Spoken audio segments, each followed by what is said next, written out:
వి gold trusted gold buyers తాకట్టులో ఉన్న బంగారాన్ని విడిపించి ఈ రోజు ఉన్న మార్కెట్ ధరకే కొనబడును. మరిన్ని వివరాలకు సంప్రదించండి 77107720. విద్యుత్ భారాలు తగ్గించాలని చెప్పేసి ఉమ్మడి ఆంధ్రప్రదేశ్లో పెద్ద ఎత్తున వామపక్షాల ఆధ్వర్యాన పోరాటం జరిగింది. ఆ పోరాటంలో బషీర్బాగులో కాల్పులు జరుపుతూ ఈ ముగ్గురు కామ్రేడ్స్ అసూలు బాశారు. రామకృష్ణ, విష్ణువర్ధన్ రెడ్డి, బాలస్వామి ఈ ముగ్గురు ఆశయాలు ఏ ఆశయం కోసం అయితే ప్రాణాలు అర్పించారో ఆ ఆశయాలను కొనసాగించాలని చెప్పేసి ఇదే రోజున ఆగస్టు 28వ తారీఖున అసూలు బాశారు. కాబట్టి వాళ్ళకి ఈ సందర్భంగా నివాళులు అర్పిస్తూ తలుచుకుంటూ వాళ్ళ స్ఫూర్తిని ముందుకు తీసుకెళ్లాలని చెప్పేసి వామపక్షాలు భావించాయి.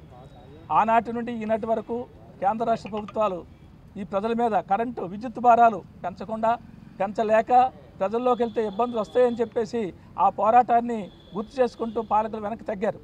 ఇప్పుడు అది మర్చిపోయారేమో, మళ్ళీ మొదటికి వచ్చి ఏదైతే చంద్రబాబు నాయుడు గారి హయాంలో అప్పుడు ఈ కాల్పులు జరిగాయో అసూలు బాశారో అదే చంద్రబాబు నాయుడు గారి కూటమి ఈ రోజుకి వచ్చేసరికి నిస్సిగ్గుగా నిర్లజ్జగా ఈరోజు స్మార్ట్ మీటర్లు పెట్టి మొత్తం విపరీతమైన భారాలు ప్రధానిక మీద వేశారు. దీనికి వ్యతిరేకంగా ఈ రాష్ట్రంలో వామపక్షాలు అనేక రూపాల్లో ఆందోళన కార్యక్రమాలు జరుగుతున్న ఈ ప్రభుత్వం కించెత్తి కూడా వెనక్కి ఆలోచించడం లేదు. అందుకని ఈ పోరాటాన్ని ఈ అమరవీరుల అసూలు బాసిన ఎవరైతే అసూలు బాచారో వారి స్ఫూర్తితో ఈ రాష్ట్రంలో మరో పెద్ద ఉద్యమం చేయాలని చెప్పేసి 9 వామపక్షాలు భావించాయి. ఈరోజు కూటమి ప్రభుత్వం కళ్ళబోలి మాటలు చెప్పి మోసపూరితమైన మాటలు చెప్పి హామీలు ఇచ్చి ఎట్టి పరిస్థితుల్లో మేము వస్తే ఈ స్మార్ట్ మీటర్లు కానీ విద్యుత్ భారాలు కానీ మేము పెంచబోము, పేదల తరపునే ఉంటాము, వైఎస్ఆర్ గవర్నమెంట్ బాధురంటూ ప్రజల మీద విపరీతమైన బాధలు వేస్తామన్నది కాదు. ఈ బాధలకు వ్యతిరేకంగా మేము నిలబడతాం, ప్రజలకు అండగా ఉంటామని చెప్పేసి ఆ రోజు చెప్పారు. ఇంకా రైతులకి మద్దతు భరోసా ఇస్తూ మీకు మీ మీటర్లకి మీ కరెంటు విద్యుత్ మీటర్లకి ఈ స్మార్ట్ మీటర్లు పెట్టి ఆ రకంగా ముందుకెళ్తే ఎక్కడైతే స్మార్ట్ మీటర్ పెడతారో దాన్ని బద్దలు కొట్టండి, మీకు మేము అండగా ఉంటాం, ఖచ్చితంగా మేము ఎదుర్కొంటాం, దాని సమస్య లేదు, ఇది తీవ్రమైన దోపిడీ, తీవ్రమైన భారం అని చెప్పేసి లోకేష్ గారు చెప్పడం జరిగింది.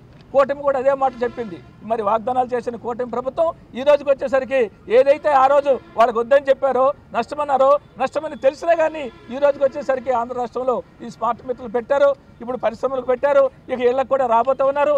ఆ రూపంలో చూసినప్పుడు అందరి మీద భారాలు పడే ప్రమాదం దానిలో తీవ్రంగా ఉంది. ఎందుకంటే అది రిమోట్, అది వాడి చేతిలో ఉంటుంది. అదాని మీటర్లు అంటే మామూలు కాదు. అదానికి ఆంధ్ర రాష్ట్ర ప్రజానికి తాకట్టు పెట్టడం, అమ్మడం. అమ్మేసిన తర్వాత కొనుక్కున్నాడు ఏం చేస్తాడు? కొనుక్కున్నాడు ఇంకా వాడి ఇష్టం వచ్చినట్టు వ్యాపారం చేసుకుంటాడు. ప్రజల కోసం వాడికి అక్కర్లేదు, ప్రజల భారాలు వాడికి అక్కర్లేదు. ప్రజల మీద దోపిడీ ఏ రకంగా చేయాలని అదాని కానీ షిరిడి సాయి కంపెనీలు కానీ ఈ కంపెనీల ఉద్దేశం పక్కా దోపిడీ. ఈ దోపిడీదారులకి, దగాకారులకి, మోసగారులకి ఈరోజు కూటమి ప్రభుత్వం అండగా నిలబడి మొత్తం ఆంధ్ర రాష్ట్రాన్ని తాకట్టు పెట్టే పరిస్థితులు ఈరోజు కనబడుతున్నాయి. అందుకని ఈ మీటర్లు ఎట్టి పరిస్థితుల్లో ఉండకూడదు, దీన్ని వెనక్కి తీసుకోవాలని చెప్పేసి విద్యుత్ ఛార్జీలు అమంతగా పెరిగాయి. 50,000 కోట్ల రూపాయలు రాష్ట్ర ప్రజలు భారం పడుతుంది. ట్రూ ఆఫ్ ఛార్జీలు ఎప్పుడో 3-4 ఏళ్ల కిందట పెరిగిన ఛార్జీలకు ప్రజల మీద వేసి దాని మీద వేలాది కోట్లు లాగే ప్రయత్నం చేస్తున్నారు. ఈ రకంగా అన్ని రూపాల్లో ముప్పేట దాడి ప్రజల మీద చేయడమే కాకుండా ధరలు విపరీతంగా నిత్యావసర వస్తువులతో విపరీతంగా పెరిగాయి. మరి విద్యుత్ భారాలు కూడా పెరిగితే ప్రజలు ఎలా బతకాలి, వీళ్ళ జీవనం ఎలా సాగించాలి? ఈరోజు ఆ వెలుతురు ఉన్న ఆ మాత్రం ఎలక్ట్రికల్ బల్బులు కూడా ఆపుకొని గుడ్డు దీపాలు కాగడాలో పెట్టుకోవాల్సిన పరిస్థితి ఈ రాష్ట్ర ప్రజలకు వస్తుంది. అందుకని వీళ్ళు చెప్తున్నాం, చంద్రబాబు నాయుడు గారు ఏదైతే మాట ఇచ్చారో ఆ మాట మీద నిలబడితే సరే, లేకపోతే వామపక్షాల ద్వారా పెద్ద ఎత్తున ఉద్యమిస్తాం, ప్రజల్లోకి వెళ్తాం. ఈ ప్రజల్లో మీ సంగతి తేలుస్తారు, ప్రజలే నిర్ణేతలు. కాబట్టి గతంలో అదే శాస్త్రి జరిగింది, ఇప్పుడు కూడా ఆ రకమైన శాస్త్రి జరుగుతుందని చెప్పేసి ఈ స్మార్ట్ మీటర్ భారం వెనక్కి తీసుకోవాలని చెప్పేసి ఈ సందర్భంగా హెచ్చరిస్తారు. తెలుగులో న్యూస్ కి ఫాస్టెస్ట్ యాప్ ఇప్పుడు టోటల్లీ న్యూ అవతార్లో జస్ట్ 5 సెకండ్స్ లో కంప్లీట్ న్యూస్. సోషల్ మీడియాలో ట్రెండ్స్ కి one stop solution. Live TV app voice search option తో ఇప్పుడే డౌన్లోడ్ చేయండి లేదా అప్డేట్ అయిపోండి. యాప్ లింక్ డిస్క్రిప్షన్ లో ఉంది.